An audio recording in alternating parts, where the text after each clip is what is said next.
If that charlatan Lorroakan thinks he can best Dame Aylin, he's even more clueless than I believed.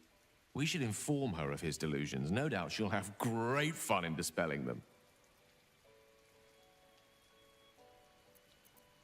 There's nothing that would give me greater pleasure.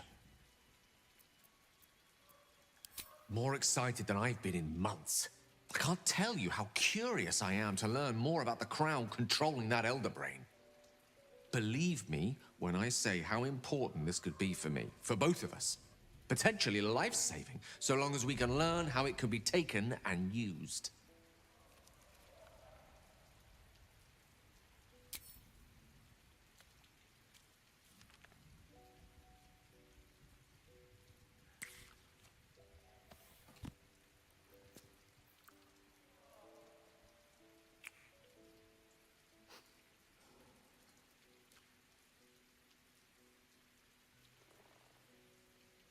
What have we here?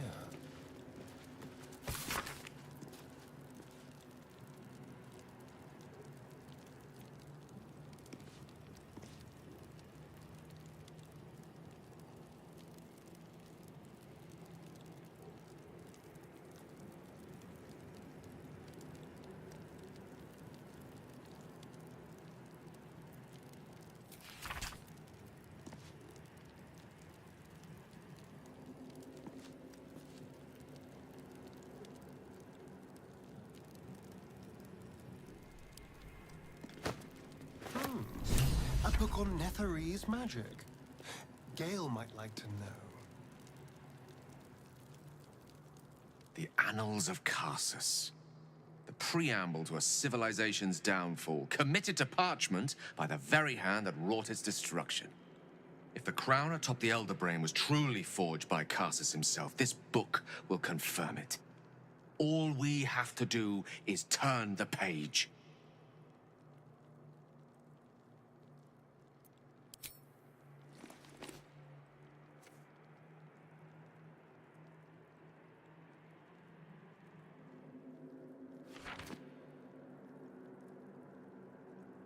Devil Raphael was telling the truth. There's no doubt. The crown of Karsus is what's controlling the Elder Brain. And this is no mere journal. It contains Karsus's original plans for the crown's construction. His designs for Godhood.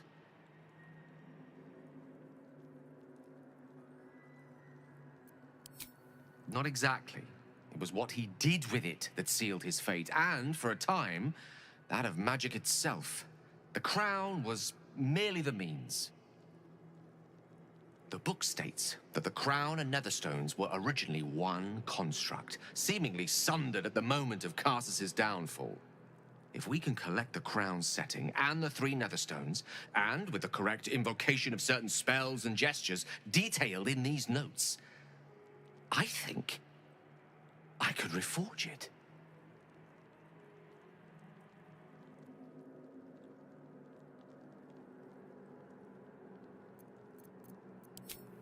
A situation I suggest we remedy with the utmost urgency.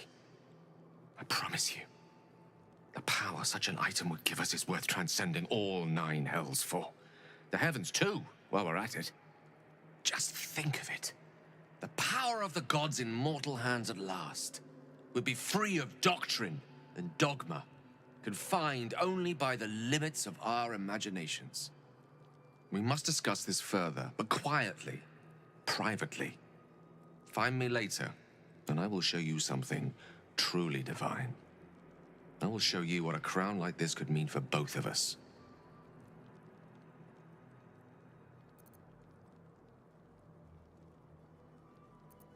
I can hardly wait.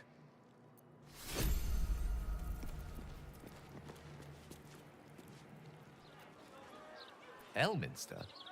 Oh, hello, my boy. No, don't mind me. I'm just enjoying a lungful of Baldurian air. Yes, a distinctive aroma, though perhaps not one worthy of bottling. Tell me, what curiosities have you and your companions discovered within the walls of this esteemed emporium?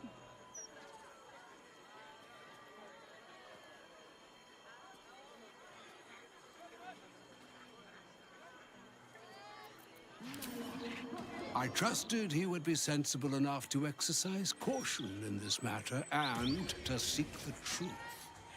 By now, you are aware of the evil we are up against. Karsus' pestilent crown, the very tool with which its eponymous creator unmade an empire and magic itself. Perhaps now you understand what is at stake here, my boy.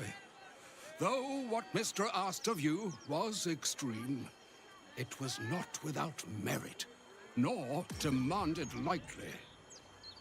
What are you saying? Or rather, what are you not saying? Mystra knows you defied her, Gale. Well, of course she knows. She's Mystra. She bids you come to her holy shrine in the Stormshore Tabernacle.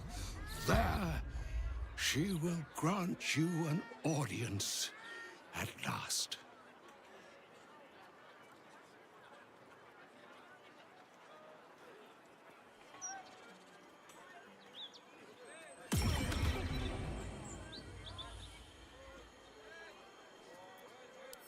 Not true. Not even close. Mistress' ways may seem cold, high-handed, tyrannical even. But she is a goddess. Her ways are not for mortal reckoning. Though some mortals come close to understanding. Very close indeed. Trust in yourself. Trust in the weave, if you are willing. Trust in Mystra. There is a conclusion yet to be written in this sorry tale, Gale of Waterdeep. And yours is the quill that will write it.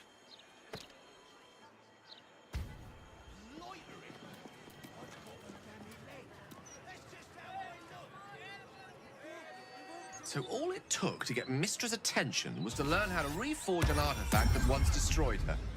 It's obvious when you stop to think about it.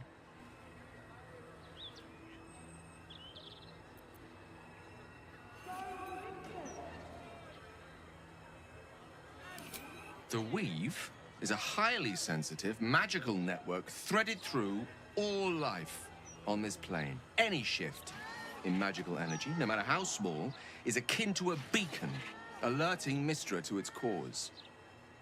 Opening a book, like the Annals of Karsus, was akin to us shooting a firework spelling, "Look at us, Mystra," directly into the skies of Elysium. She knows. This is a conversation that's long overdue on both sides. I owe it to her to hear her out. Come what may afterwards.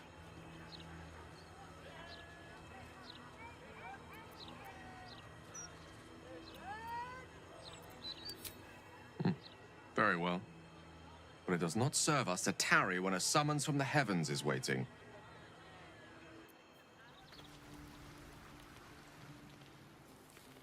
I don't think I deserve you at times. I told you of my ambitions, the likes of which many would balk at.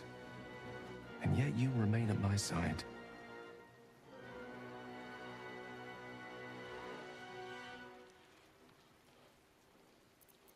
Remain steadfast. There is nothing to fear from what awaits me. In fact, allow me to show you. Words alone are not enough. Please, close your eyes a moment.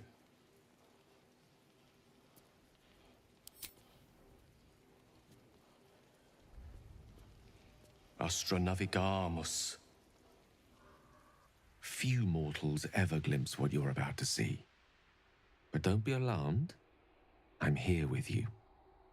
Now, open your eyes.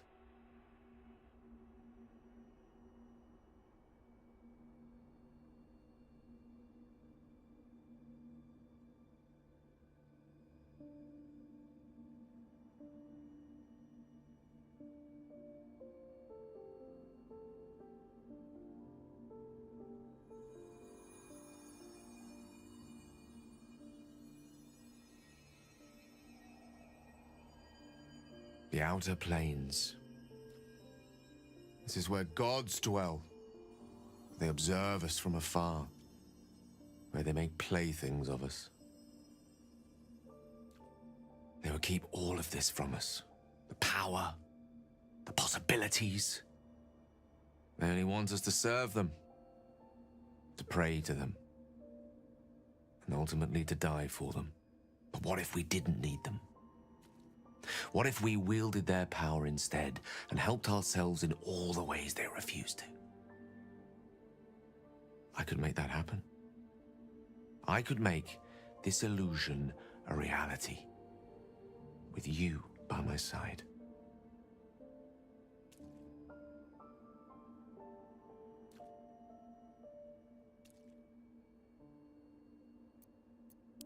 Then have me, but have the best possible version of me. The tadpoles, the orb, these threats to our existence. The gods could aid us if they wished, but instead they cower behind Io. So let us act ourselves. With the power of the crown, any foe would be rendered impotent. Any obstacle would be dwarfed by our might. I used to believe Mystra's forgiveness was worth dying for. But I was wrong. You showed me just how much I have to live for.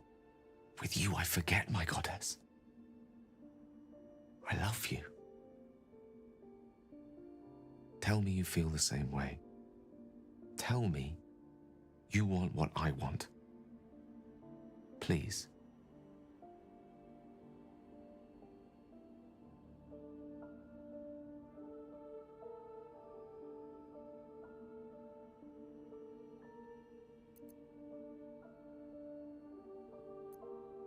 But think what I offer. The vastness of eternity to explore, the weave at our fingertips. You would really prefer me as I am?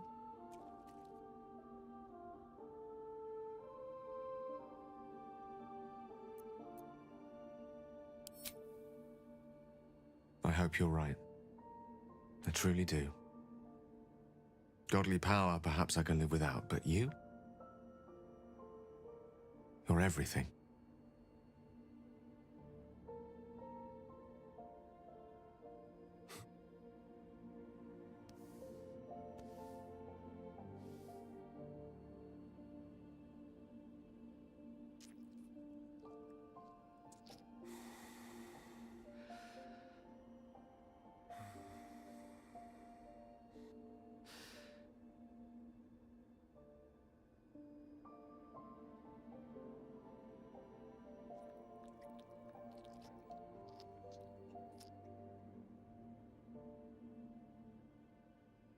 You put the stars to shame. Let's sit here another while. I want to drink you in.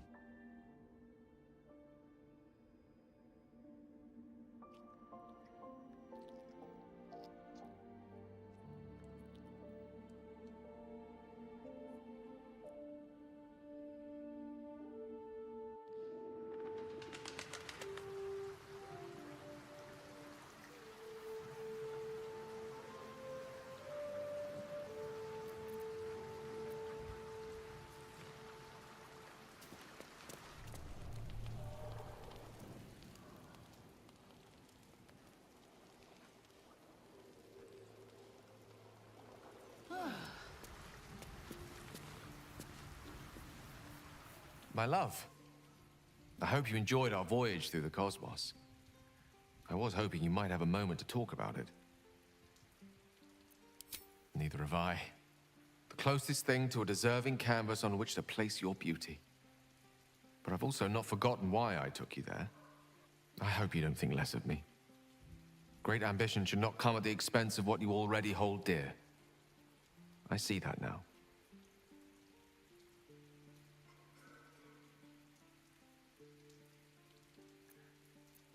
What divine calculus plucked each of us from the ether and thrust us together? I don't deserve you, truly. But I will do my utmost to earn the right. Was there anything else you wish to discuss?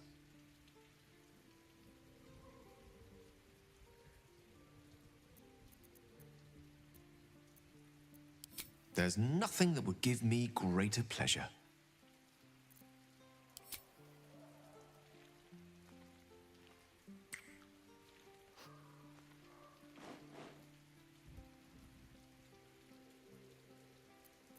At a loss, really. People have always commented on my confidence, sometimes my overconfidence. And in one particularly cutthroat assessment at university, my abject and incorrigible self-delusion. To put my faith in someone else and trust that we will find a better way together. It's a rather new experience for me. One I'm enjoying for the most part. But a new one, nonetheless.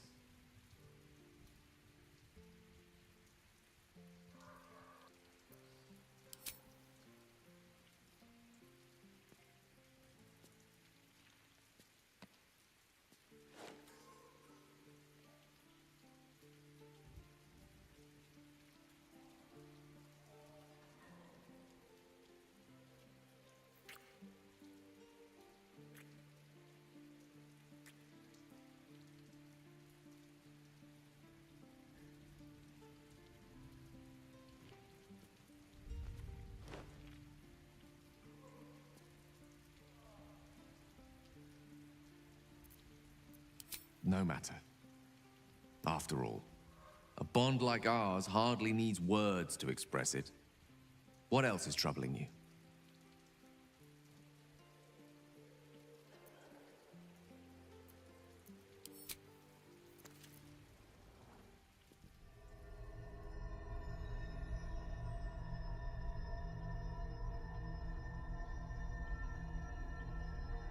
They say that home is where a person can be their truest selves, without guile, without pretense. You did well to see off the Githyanki who had invaded mine. And now that you have seen where I come from, you know all there is to know about me. At least, all that matters. The Garmus as the Emperor.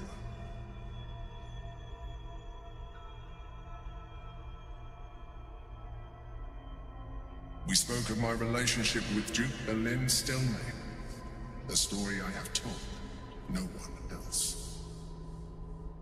I have no more secrets from you. No need to resort to subterfuge. We are true allies now, working towards a common goal.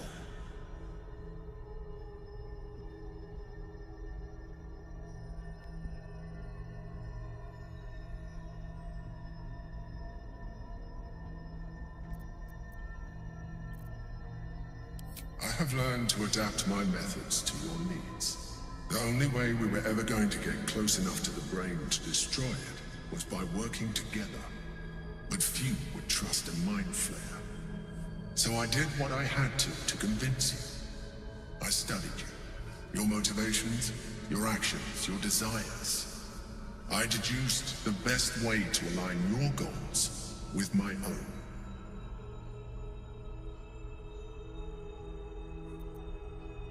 That you are complex and full of contradictions.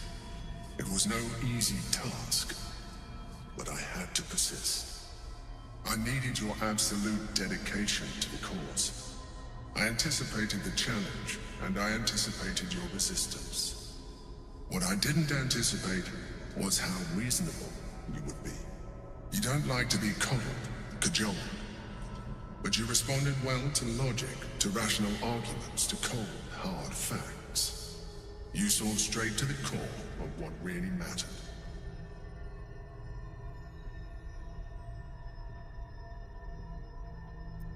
I didn't get that impression, and my calculations are never wrong.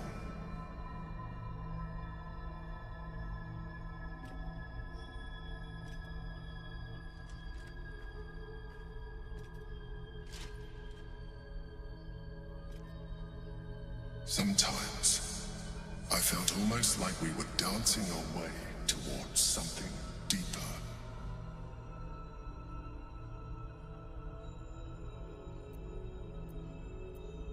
Would you like that?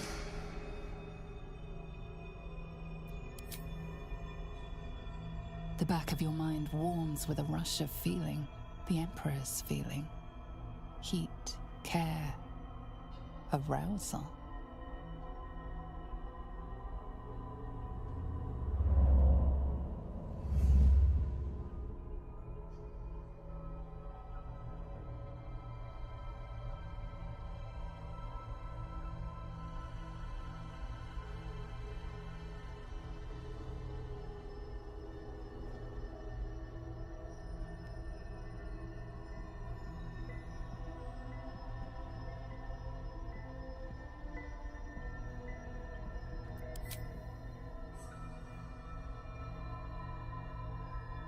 You feel its breath merging into yours, cold, smelling faintly of vanilla and garlic. Its breathing quickens as you pull in close to its face, its excitement palpable. You pause a moment as a thought occurs to you. Where is a mind flayer's mouth? A memory stirs, diagrams in a book you read long ago. A mind flayer's mouth is underneath the tentacles.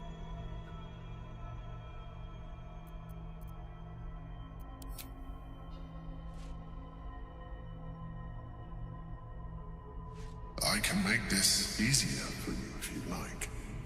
My other form might be more familiar for you to navigate.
The Elder Brain's hive mind has grown to monstrous proportions.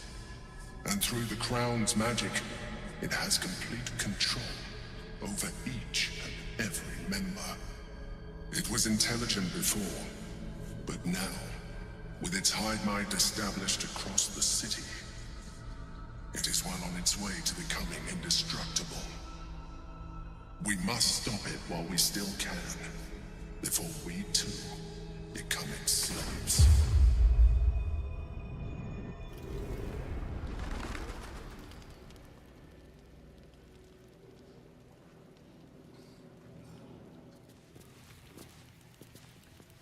Yes, my love?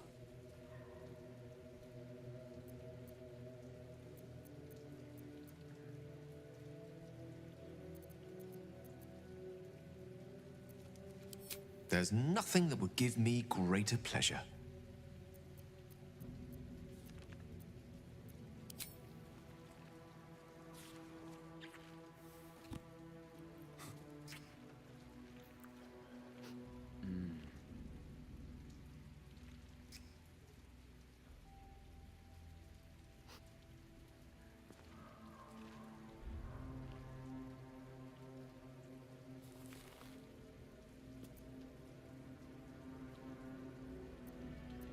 No matter.